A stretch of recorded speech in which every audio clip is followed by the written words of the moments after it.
जय श्रीमन नारायण। राधे राधे सभी को। बंधुओं, आज हम आप लोगों को ब्राह्मणों का महत्व बताएंगे।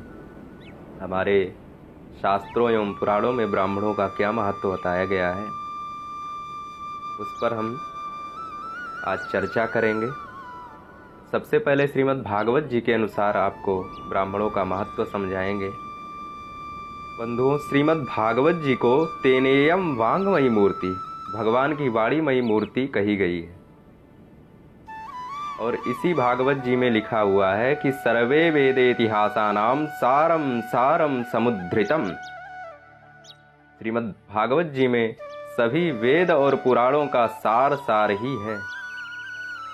तो इसी श्रीमद् भागवत जी के पंचम स्कंध में श्री जड़भरत जी और रहुगण का संवाद आता है। उस संवाद के अनुसार जब श्री जड़भरत जी रहुगण को उपदेश देते हैं, उस दिव्य उपदेश को सुनकर रहुगण नीचे उतरकर हाथ जोड़कर उनसे पूछता है कि कहीं आप ब्राह्मण तो नहीं हैं, क्योंकि ऐसा उपदेश केवल ब्राह्मण ही दे सकते हैं।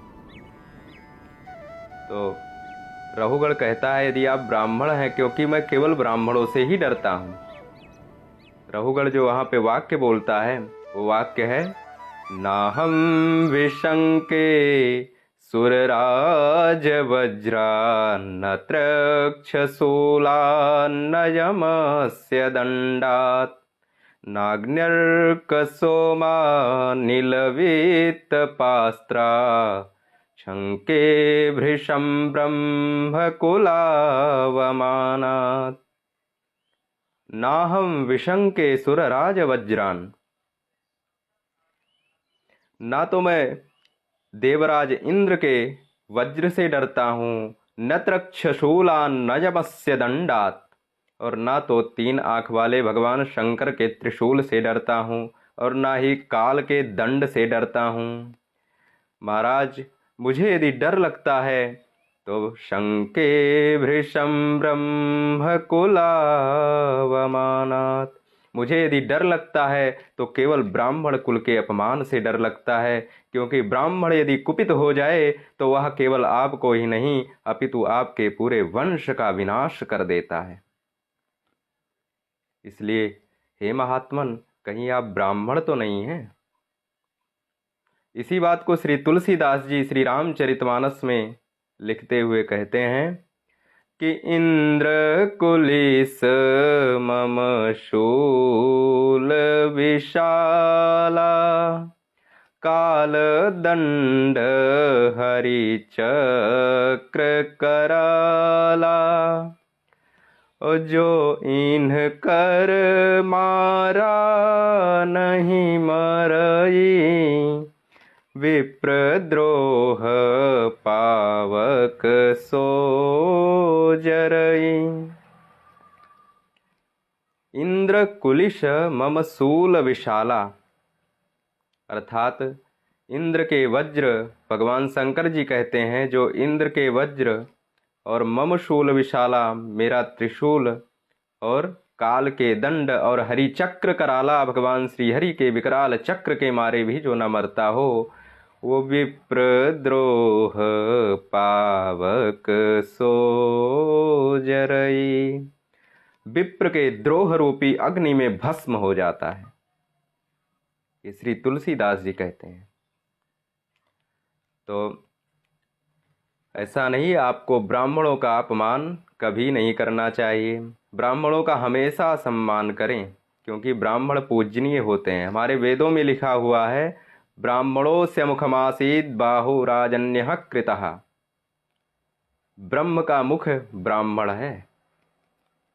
यदि ब्राह्मण भोज आप करवा रहे हैं तो ये सीधे भगवान को आप पवा रहे हैं, ऐसा समझना चाहिए। और भागवत जी के ही चतुर्थ स्कंद में लिखा हुआ है कि स्वयं भी ब्राह्मणों भुंक्ते स्वं वस्ते स्वं ददाति च, ब्राह्मण स्वयं का खाता है, स्वयं का पहनता है, और स्वयं ही ब्राह्मणों भुंक्ते स्वं वस्ते स्वं ददाति च, स्वयं का देता भी है और स्वयं का लेता भी है। किसी की औकात नहीं जो ब्राह्मण को कुछ दे सके, ऐसा शास्त्रों में बताया गया है। तो ब्राह्मण कुल का कभी भी अपमान नहीं करना चाहिए। भूल कर भी यदि आप अपमान कर दिए तो आपको उसका फल भोगना ही पड़ेगा।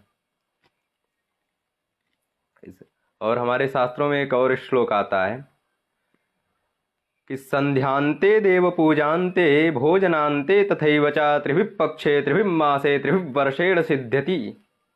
अर्थात यदि कोई भी ब्राह्मण संध्या करने के तुरंत बाद, देव पूजान्ते भगवान की पूजा करने के तुरंत बाद, और भोजनान्ते तथैव च भोजन करने के तुरंत बाद यदि आपको कोई भी आशीर्वाद खुश होकर दे दे तो त्रिभिः पक्षे त्रिभिः मासे त्रिभिः वर्षेण सिद्ध्यति।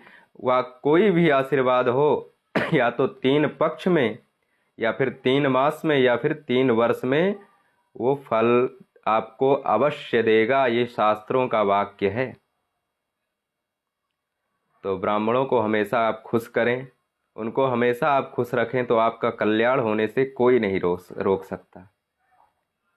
और कलयुग के तो प्रत्यक्ष देवता ब्राह्मण माने गए हैं, इसलिए ब्राह्मण सदैव पूजनीय हैं, इसमें कोई दो राय नहीं है।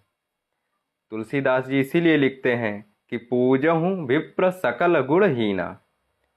विप्र कैसा भी हो, यदि सकल गुण से हीन हो, वेद वेदांत का ज्ञान ना भी हो, तब भी वह पूजनीय है, सर्वथा पूजनीय है ब्राह्मण। इसलिए ब्राह्मणों का कभी अपमान नहीं करना चाहिए।